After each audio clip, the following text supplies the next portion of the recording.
Hey guys, it's Damien. And I'm Kenady, and thank you so much for joining us. Now, last video we gave you our top 5 best relationship advice for those who are single. But in this video, we want to give you our top 5 best relationship advice for those who are dating. And so let's get started. So number 1 is accountability. Now, I know a lot of people hear this word and say, why do they keep on talking about accountability? Let me give you just a short definition of accountability. This is when you invite somebody intentionally into your relationship to help you with the vision of the relationship. This person helps you set goals for your relationship, very simply. And I love what Proverbs 12:15 says. It says, the way of a fool is right in his own eyes, but a wise man listens to advice.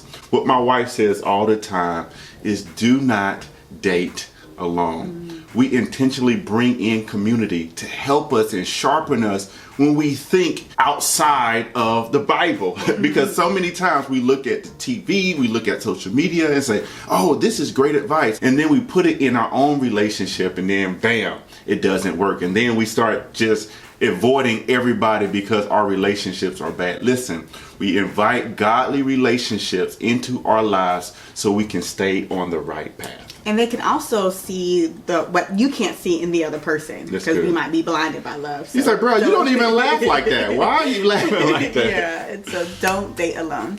So the second one is have boundaries. Have boundaries. So this is for those who are wanting to honor God in your relationship, living a Christian life that glorifies Christ. Yeah. And so everything we do needs to glorify Him. And so we know that our flesh, especially when you someone who's cute and you're like, I love this person. He smells good or she smells good. Then that flesh would come up. But when you have boundaries, this helps you to stay pure, to honor God. And so boundaries do not keep you bound. Yeah. It actually keeps you from bondage. That's and so having a perspective of, why am I having these boundaries? So I can honor God and also honor the other person. And if that relationship doesn't work out, you don't have to regret having sex with that person or just getting too close to this person. So have those boundaries and you will be glad that you did. And you can have boundaries with physical boundaries and spiritual boundaries and emotional boundaries.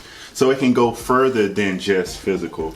And boundaries. We have that in our book, #Completely Married. You can get that on Amazon as well. That's so good. So the third one is have a vision. Have a vision. I love what George Barna says.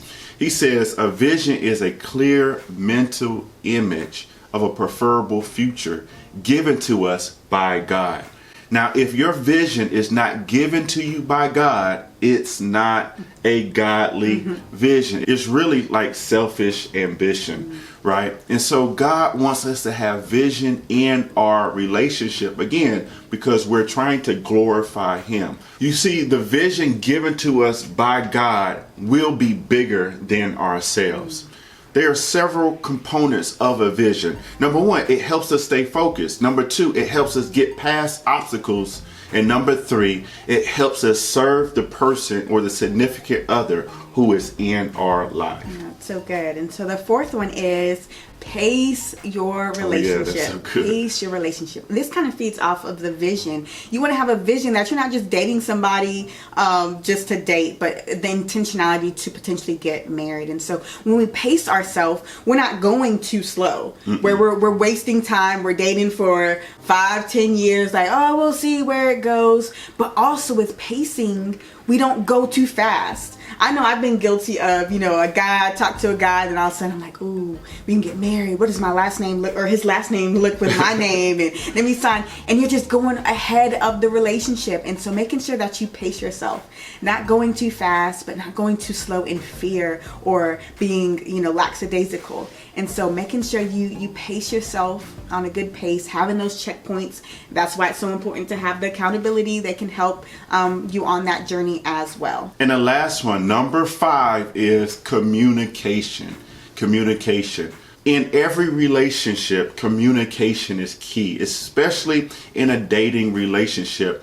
How are y'all going to conquer anything in the world if you do not communicate? Listen, there's three things that we want to give you.